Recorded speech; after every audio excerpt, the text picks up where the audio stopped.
Special എഡ്യൂക്കേറ്റർമാരുടെ നിയമനവുമായി ബന്ധപ്പെട്ട supreme കോടതി ഉത്തരവ് മാസങ്ങൾ കഴിഞ്ഞിട്ടും നടപ്പാക്കിയില്ലെന്ന ആക്ഷേപം. പൊതുവിദ്യാലയങ്ങളിലെ ഭിന്നശേഷി കുട്ടികൾക്ക് ആനുപാതികമായി സ്പെഷ്യൽ എഡ്യൂക്കേറ്റർ തസ്തിക സൃഷ്ടിക്കണമെന്ന് 2025 മാർച്ച് 7-നാണ് സുപ്രീം കോടതി ഉത്തരവിട്ടത്.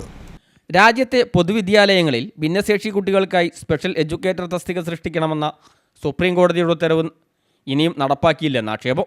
പൊതുവിദ്യാലയങ്ങളിലെ ഭിന്നശേഷി കുട്ടികൾക്ക് ആനുപാതികമായി സ്പെഷ്യൽ എഡ്യൂക്കേറ്റർ തസ്തിക സൃഷ്ടിക്കണമെന്ന് 2025 മാർച്ച് 7-നാണ് സുപ്രീം കോടതി ഉത്തരവിട്ടത്. 3 മാസത്തിനകം ഉത്തരവ് നടപ്പാക്കണമെന്നായിരുന്നു നിർദ്ദേശം. ആകെ തസ്തികകളുടെ എണ്ണം 2 മുഖ്യധാരാ പത്രങ്ങളിൽ പരസ്യപ്പെടുത്തുക, താൽക്കാലിക അടിസ്ഥാനത്തിൽ പ്രവർത്തിക്കുന്ന സ്പെഷ്യൽ എഡ്യൂക്കേറ്റർമാരുടെ സ്ഥിര നിയമനത്തിന് സ്ക്രീനിംഗ് കമ്മിറ്റി രൂപവൽക്കരിക്കുക തുടങ്ങിയ നിർദ്ദേശങ്ങളും കോടതി നൽകിയിരുന്നു.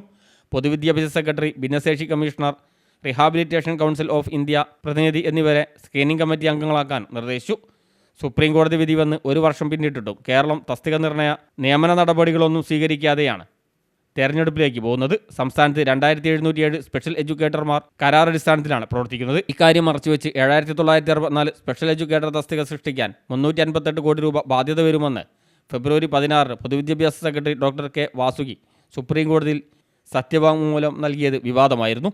സാമ്പത്തിക ബാധ്യത കാരണം സുപ്രീം കോടതി വിധി നടപ്പാക്കാൻ കഴിയില്ലെന്നായിരുന്നു സർക്കാർ വാദം.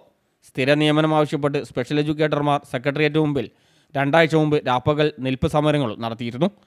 ഇതിനിടെ സ്പെഷ്യൽ എഡ്യൂക്കേറ്റർ നിയമനം വേഗത്തിലാക്കുമെന്ന് വിദ്യാഭ്യാസ മന്ത്രി വി ശിവൻകുട്ടി ഫേസ്ബുക്കിൽ കുറിക്കുകയും ചെയ്തു.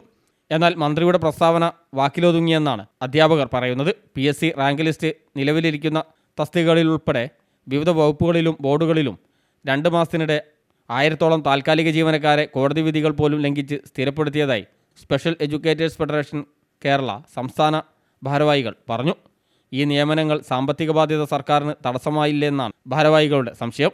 സ്പെഷ്യൽ എഡ്യൂക്കേറ്റർ തസ്തിക നിർണയത്തിനായി സുപ്രീം കോടതിയിൽ നിയമപോരാട്ടം തുടരാനാണ് അധ്യാപകരുടെ തീരുമാനം. ന്യൂസ് ഡെസ്ക് CTV പ്രാദേശിക വാർത്ത.